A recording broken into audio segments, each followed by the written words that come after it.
नमस्कार, स्वागत है आप सभी का न्यूज वन इंडिया देख रहे हैं आप और मैं हूं आपके साथ कृतिका। बुलेटिन की शुरुआत करेंगे और सीधे रुख करते हैं इस वक्त वाराणसी का। आखिर उत्तराखंड के मुख्यमंत्री पुष्कर सिंह धामी क्या कुछ कह रहे हैं। बद्रीनाथ जी में भी हो रहा है, जगन्नाथपुरी में, पूरे देश के अंदर आज धर्म के प्रति और धार्मिक जो उत्थान है माननीय मोदी जी के नेतृत्व में लगातार चल रहा है। सर, अभी केदारनाथ में भी कई सौ रहा है जो मैसेज पूरे देश, पूरी दुनिया और पूरे प्रदेश में फैलाने की कोशिश हो रही है, एक समरसता और आध्यात्म का देखिए जोड़ने की कोशिश हो रही है। देखिए, जहाँ तक केदारपुरी का प्रश्न है, माननीय प्रधानमंत्री जी बाबा केदार के अनन्य भक्त हैं और भगवान जो है अपने भक्त को अवसर देते हैं। उन्होंने अवसर दिया और उनके हाथ में ही केदारपुरी के, उनका निर्देशन में ही केदारपुरी का आज भव्य और दिव्य निर्माण हो रहा है। वहाँ पर 400 करोड़ से भी ज़्यादा योजनाओं का जो है काम चल रहा है। आने वाले समय में उसका एक नया स्वरूप और दिखाई देगा। तो मुख्यमंत्री पुष्कर सिंह धामी को आपने सुना। जो आपको बता दें कि मुख्यमंत्री कॉन्क्लेव में प्रतिभाग हिस्सा लेंगे और सीधे तौर पर उन्होंने कहा कि केदारनाथ में जो काम चल रहा है उसमें और आगे भी विकास का कार्य किया जाएगा। तो आपको बता दें कि इस वक्त वाराणसी में मौजूद है उत्तराखंड के मुख्यमंत्री पुष्कर सिंह धामी, जहां पर वो कई कार्यक्रमों में हिस्सा लेंगे। योजनाओं के क्रियान्वयन में अपनाई गई प्रक्रियाओं की मुख्यमंत्री ने समीक्षा की है और संबंधित विभागीय सचिवों ने प्रस्तुतिकरण के जरिए सीएम को अवगत भी कराया है। सीएम पुष्कर सिंह धामी आपको बता दें कि मुख्यमंत्री कॉन्क्लेव में भी हिस्सा लेते हुए आज नजर आएंगे। वाराणसी में मुख्यमंत्री कॉन्क्लेव का आयोजन आज किया जाएगा, जहां पर इसमें भी हिस्सा लेते हुए आज पुष्कर सिंह धामी नजर आने वाले हैं।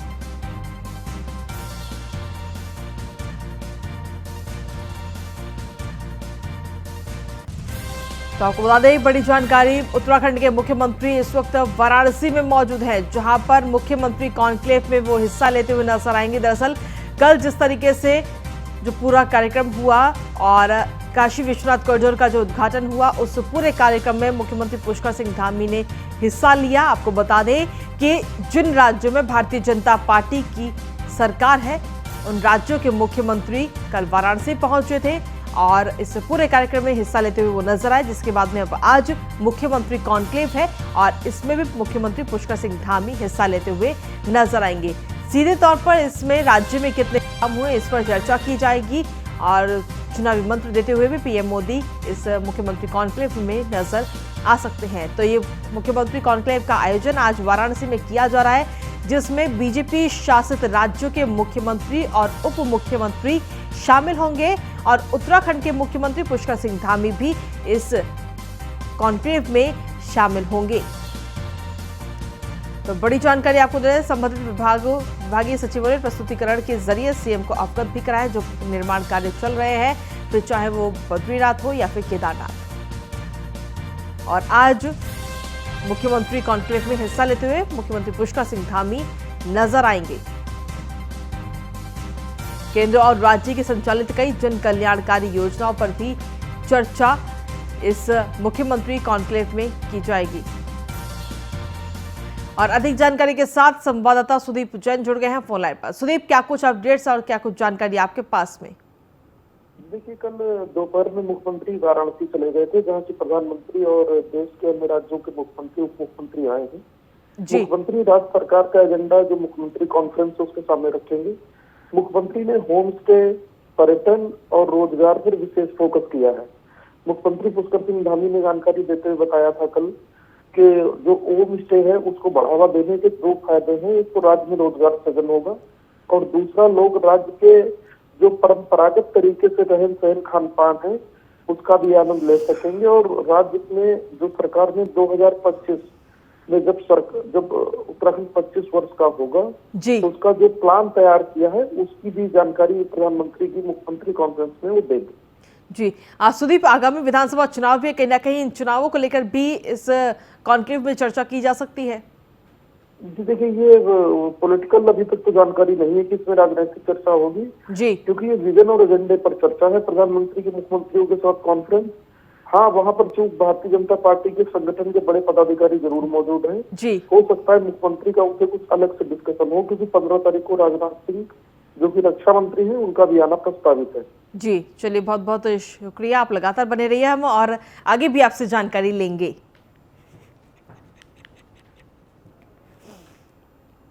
और इसी के साथ अगली खबर की ओर रुख कर लेते हैं। दिल्ली से मुख्यमंत्री अरविंद केजरीवाल का आज उत्तराखंड दौरा है। आज उत्तराखंड पहुंचेंगे मुख्यमंत्री अरविंद केजरीवाल और आज काशीपुर आ रहे हैं।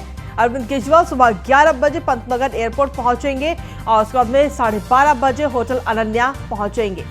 काशीपुर पहुंचेंगे दोपहर 3 बजे और काशीपुर में जनसभा को संबोधित करते हुए मुख्यमंत्री अरविंद केजरीवाल नजर आएंगे। आपको बता दें कि दिल्ली के मुख्यमंत्री हैं अरविंद केजरीवाल और आज उत्तराखंड में उनका 5वां दौरा है। इससे पहले 4 दौरे वो कर चुके हैं और आज उनका ये 5वां दौरा है। और अपने 5वें दौरे पर क्या कुछ खास होने वाला है, ये तमाम जानकारी देने के लिए इस वक्त हमारे संवाददाता सुदीप जैन हमारे साथ फोन लाइन पर जुड़े हुए हैं। सुदीप, कितना खास है 5वां दौरा अरविंद केजरीवाल का? देखिए, जिस प्रकार से राज्य की राजनीति में अभी तक कांग्रेस और भाजपा ही चुनाव में मुख्य दल होते थे जिनके बीच संघर्ष होता था, इस बार आम आदमी पार्टी ने एंट्री की है। 300 यूनिट मुफ्त बिजली, मुफ्त बेरोजगारी भत्ता, सभी को पर्यटन यात्रा जैसे बड़े बड़े दावे किए गए हैं। आज केजरीवाल के दौरे पर राजनीतिक दलों की भी निगाह है। जी। 11 बजे के करीब दिल्ली से रवाना हो रहे हैं, जो अभी तक जानकारी है। माना ये भी जा रहा है कि आज केजरीवाल कोई बड़ी महत्वपूर्ण घोषणा कर सकते हैं। जी, इससे पहले कई घोषणाएं भी की जा चुकी हैं सुदीप। जी, 300 यूनिट मुफ्त बिजली, 5,000 रुपए बेरोजगारी भत्ता, जी, मुफ्त पर्यटन यात्रा और तीर्थाटन की वो बात कह चुके हैं।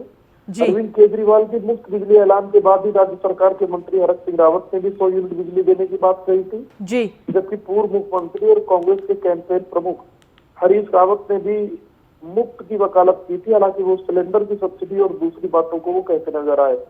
तो कहीं ना कहीं राज्य की राजनीति में जो आम आदमी पार्टी है उसकी एंट्री के बाद दूसरे राजनीतिक दलों में भी चिंता बढ़ी है जी, कि कहीं ना कहीं उनका वोट शेयर, उनका वोट प्रतिशत इनसे डिस्टर्ब होने जा रहा है। जी। आसवी देखा जाए तो कहीं ना कहीं आम आदमी पार्टी इस बार जो है वो वोट प्रतिशत बाकी पार्टियों के कम करने की कोशिश में जरूर लगी हुई है। जी देखिए, आम आदमी पार्टी सभी सीटों पर चुनाव लड़ते हुए जी, और सर्वाधिक विधायक जीत कर लाने का दावा कर रही है। जी, हालांकि अभी तक की स्थितियों को देखें तो ये कहा जा सकता है कि आम आदमी पार्टी अच्छा परफॉर्म कर रही है। जी, हालांकि कितनी सीट आएंगी, कितना मत प्रतिशत बढ़ेगा, ये तो वक्त बताएगा, ये जनता तय करेगी। लेकिन ये बात सही है कि जिस प्रकार से राजनीतिक मंच सजा है सभी राजनीतिक दलों का, उसमें आम आदमी पार्टी कहीं से भी पीछे नहीं है। खुद राष्ट्रीय संयोजक अरविंद केजरीवाल इसे लीड कर रहे हैं। जी, चलिए, बहुत बहुत शुक्रिया सुदीप तमाम जानकारी और अपडेट्स देने के लिए। तो दिल्ली के मुख्यमंत्री अरविंद केजरीवाल आज उत्तराखंड के दौरे पर हैं और अरविंद केजरीवाल उधम सिंह नगर के काशीपुर दौरे पर आ रहे हैं। अरविंद केजरीवाल काशीपुर में एक जनसभा को भी आज संबोधित करेंगे और साथ ही प्रदेश की महिलाओं के लिए एक बड़ी घोषणा भी कर सकते हैं। आम आदमी पार्टी के प्रदेश प्रवक्ता उमा सिसोदिया ने बताया कि आम आदमी पार्टी के संयोजक और दिल्ली के मुख्यमंत्री अरविंद केजरीवाल आज काशीपुर पहुंचेंगे। ये अरविंद केजरीवाल का उत्तराखंड में 5वां दौरा है और इससे पहले अरविंद केजरीवाल ने प्रदेश के लोगों को 3 गारंटी की सौगात भी दी थी और इस बार उत्तराखंड की महिलाओं के लिए अरविंद केजरीवाल बड़ी घोषणा कर सकते हैं। हालांकि इंतजार है उस घोषणा का कि क्या कुछ खास रहेगा जब मुख्यमंत्री जनसभा करेंगे। अरविंद केजरीवाल जी का इस समय उत्तराखंड में 5वां दौरा है और जिस तरीके से उत्तराखंड की जनता उनके स्वागत में उत्सुक होती है और जिस तरह से एक पूरा जन सैलाब उनकी रैलियों में और उनकी सभाओं में दिखाई देता है, इससे साफ जाहिर होता है कि उत्तराखंड की जो जनता है इस बार बदलाव का मन बना चुकी है और 2022 का चुनाव उत्तराखंड की जनता के लिए उनके सपनों को फलीभूत करने वाला साबित होगा और उत्तराखंड की जनता पूरी तरह से आम आदमी पार्टी को सत्ता में लेकर आएगी और उनके जो सपने हैं, जो उन्होंने इस उत्तराखंड को बनाते हुए यहाँ की जनता ने जो सपने देखे थे, आम आदमी पार्टी उनको पूरा करने के लिए पूरी तरह से। और चलिए उत्तराखंड की खबरों में अब आगे बढ़ेंगे। उत्तराखंड कांग्रेस पब्लिसिटी समिति के अध्यक्ष सुमित हृदय ने प्रेस कॉन्फ्रेंस करके बताया कि 16 दिसंबर को राहुल गांधी का देहरादून दौरा है जिसकी तैयारियां पूरे जोर शोर से चल रही हैं। साथ ही रैली में 1 लाख से अधिक लोगों के आने की बात भी उनके द्वारा की गई और उन्होंने कहा कि राहुल गांधी का ये दौरा ऐतिहासिक होगा। साथ ही नैनीताल और उधम सिंह नगर से रैली में 30 से 35 हजार लोग हिस्सा करेंगे। इस रैली में भूतपूर्व सैनिक एवं शहीदों के परिजनों को भी सम्मानित किया जाएगा।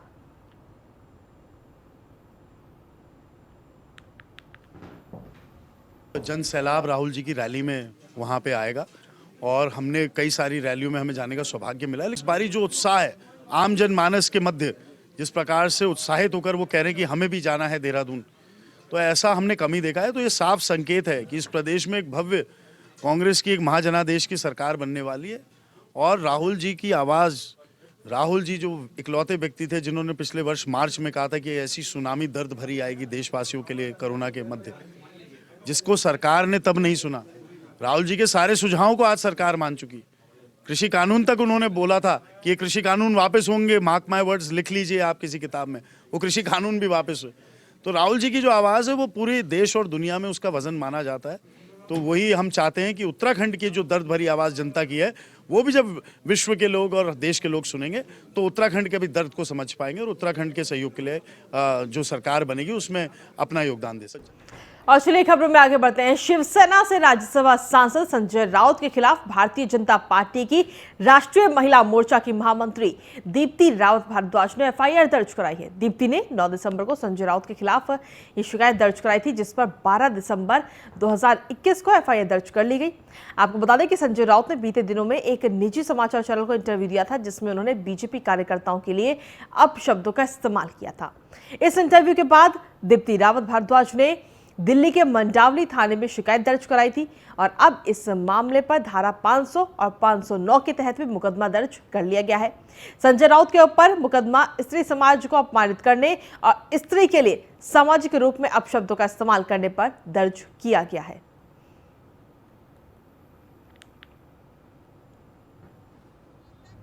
संजय राउत ने जिस तरीके से भाजपा के कार्यकर्ताओं के लिए, और मैं कहूँगी कि कार्यकर्ताओं में हमारी महिला कार्यकर्ता भी आती हैं, उनके लिए अभद्र टिप्पणी और बेहद अभद्र, जिसको कि आप बर्दाश्त नहीं कर सकते हैं, न सुन सकते हैं। और ऐसे जिम्मेदार पदों पर बैठे हुए व्यक्ति से कोई भी ये उम्मीद नहीं करता है कि वो इस तरीके की टिप्पणी खुलेआम सरेआम करेंगे, टीवी चैनल्स के ऊपर करेंगे। और ये टिप्पणी सबके सामने आई है, सबने देखी है। इसके ऊपर हमने शिकायत दर्ज कराई और शिकायत दर्ज कराने के बाद दिल्ली पुलिस ने हमें इस पर एफआईआर आज हमारी लॉन्च की है।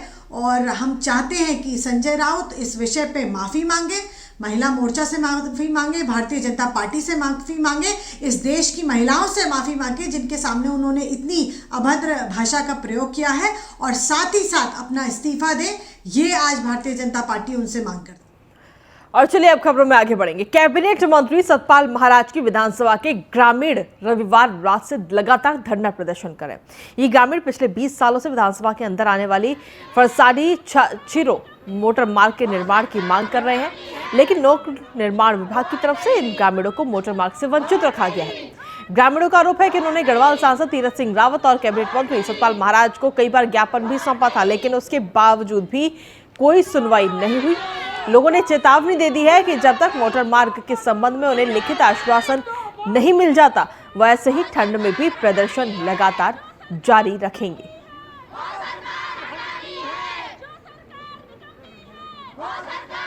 हमने इसके बारे में बताया कि हर बार हमको आश्वासन देके चले जाते हैं कि ये काम हो जाएगा, आप चिंता मत करो, शासन चेंज हो जाता है, आज बीजेपी है, कल कांग्रेस है, और हम यहाँ पर के ईमानदार लोग और इस प्रकार के लोग हैं कि हम इनके बहकावे में आ जाते हैं और अगली बार पता लगता है कि सरकार चेंज हो गई।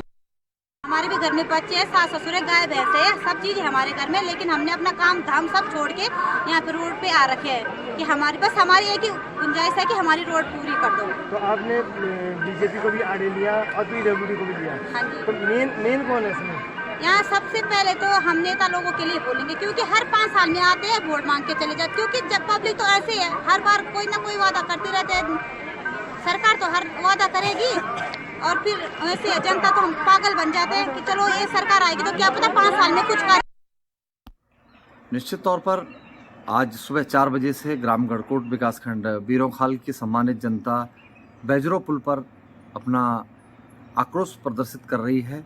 जनता क्षेत्रीय विधायक व मंत्री सतपाल महाराज के खिलाफ नारे लगा रही है और उनकी मांग है कि उनके गांव की सड़क का अब तक निर्माण नहीं हुआ। न सिर्फ गढ़कोट की जनता बल्कि बैजरो बेड़ा कमलिया मोटर मार्ग की अगर बात करें तो वहाँ की सम्मानित जनता विगत 1 वर्ष से लगातार वह उस रोड के डामरीकरण के लिए प्रदर्शन कर रही है, सड़कों पर है, लेकिन महाराज जी के कान पर जूं तक नहीं रेंग रही है। अभी हाल ही में मुसासू भंडाली के लोगों ने जब अपना पक्ष रखने के लिए महाराज को ये बात कही और उन्होंने जब ये प्रदर्शन करा तो उन लोगों पर केस तक दर्ज कर दिया गया।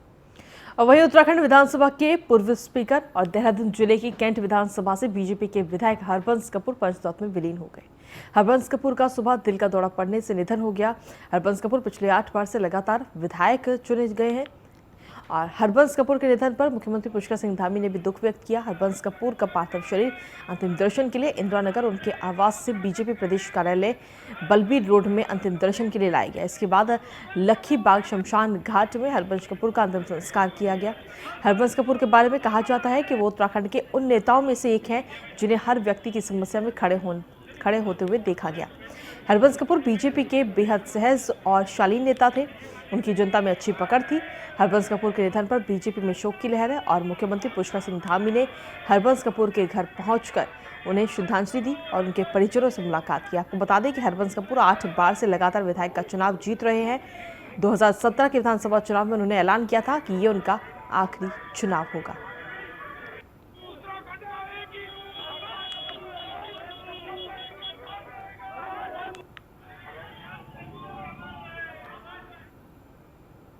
आज मन बहुत दुखी है। जिन्होंने हमको उंगली पकड़कर चलना सिखाया, संपूर्ण जीवन जिन्होंने हमेशा समाज के लिए, राष्ट्र के लिए काम किया, उनसे हमने बहुत कुछ सीखा। हमारे वो एक तरह से मार्गदर्शक भी थे और भारतीय जनता पार्टी को खड़ा करने में उनका बहुत बड़ा योगदान था। और आज उनका हमारे बीच से जाना हमारी पूरे प्रदेश के लिए, हमारे क्षेत्र के लिए, हमारी पार्टी के लिए, हमारे परिवार के लिए बहुत बड़ी क्षति है। मैं आज बहुत दुखी मन से उनको अपने श्रद्धासुमन अर्पित करता हूँ। भगवान अपने श्री चरणों में स्थान दे और उनके पारिवारिक जनों को, उनके सभी चाहने वालों को, सभी कार्यकर्ताओं को इस असीम दुख को जो कि अचानक आया है, इसको सहन करने की शक्ति प्रदान करे। ओम शांति, ओम शांति, ओम। हमारे बीच में से उनका निधन हुआ है। हरबंस कपूर जी ने हमेशा से राजनीति में जनता के बीच में एक बड़ा स्थान बनाया है। हर चुनाव के बाद उनका वो स्थान में उत्तरोत्तर वृद्धि हुई है और उन्होंने उस क्षेत्र की जनता के दिलों पर राज किया है। उन्होंने एक जनप्रतिनिधि के रूप में अनेक दायित्वों का और संगठन के अनेक दायित्वों का निर्वहन किया है। मैं अपनी ओर से और भारतीय जनता पार्टी की ओर से उनको श्रद्धासुमन अर्पित करता हूं, श्रद्धांजलि अर्पित करता हूं। बात करेंगे अब देहरादून की, जहां पर कैंट विधानसभा सीट से बीजेपी विधायक हरबंस कपूर का निधन हो गया। हरबंस कपूर के निधन पर कांग्रेस पार्टी में भी शोक की लहर है। आपको बता दें कि हरबंस कपूर पिछले 8 बार से लगातार विधायक का चुनाव जीत रहे थे। नेता प्रतिपक्ष ने हरबंस कपूर के निधन पर शोक जताया। प्रीतम सिंह ने हरबंस कपूर के आवास पर पहुंचकर उन्हें श्रद्धांजलि भी दी।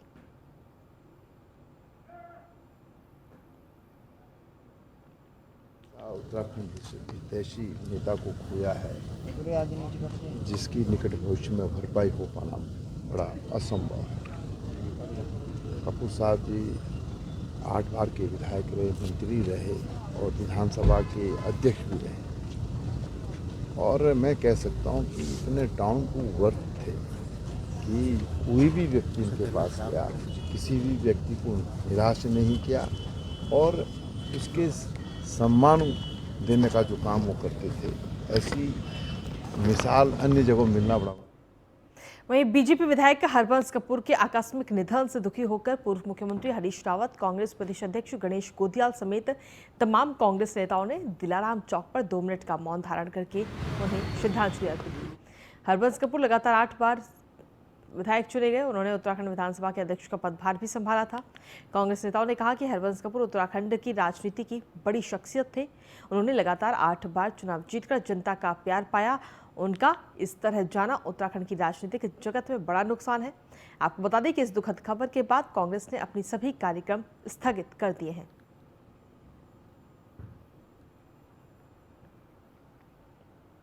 बहुत ही दुर्भाग्यपूर्ण ये रहा कि हरबंस कपूर साहब, जो कि उत्तराखंड विधानसभा के माननीय सदस्य भी थे और पूर्व में इस प्रदेश में विधानसभा के अध्यक्ष भी रहे, वो अचानक हमारे बीच से गुजर गए। ये सूचना बहुत ही दुखद थी और हमने तत्काल उस प्रस्तावित कार्यक्रम को स्थगित करते हुए वहाँ पर उपस्थित कांग्रेस जनों के साथ ही एक श्रद्धांजलि वहाँ पर अर्पित की। उन्होंने हमेशा एक कार्यकर्ता के रूप में जनता के बीच में सेवा काम का लोकप्रिय नेता थे और आज उनका निधन का समाचार हमें मिला। बहुत आघात है, पूरे देहरादून में, पूरे उत्तराखंड में एक वरिष्ठ राजनेता को खोया है। ऐसे अनुभवी नेता हमारे बीच नहीं रहे, हम सब लोग आज दुखी हैं। हरबंस कपूर जी उत्तराखंड राज्य में सबसे अधिक कार्यकाल वाले विधायक थे, सबसे सौम्य और विद्वान व्यक्ति, और उन्होंने पहली बार विधायक चुने जाने से लेकर के और अपने जीवन पर्यंत वहाँ पर चुनाव जीता और लोगों का प्यार और स्नेह उनके साथ था। मैं उनको अपने देता हूँ, तो मैं शोक संतप्त परिवार को। वहीं बीजेपी के वरिष्ठ विधायक और पूर्व स्पीकर हरबंस कपूर के निधन पर विधानसभा में भी शोक सभा आयोजित की गई, जिसमें स्पीकर प्रेमचंद अग्रवाल सहित तमाम विधानसभा के कर्मचारियों ने उनके चित्र पर पुष्प चढ़ाकर श्रद्धांजलि अर्पित की। इस दौरान शोक सभा में 2 मिनट का मौन भी रखा गया।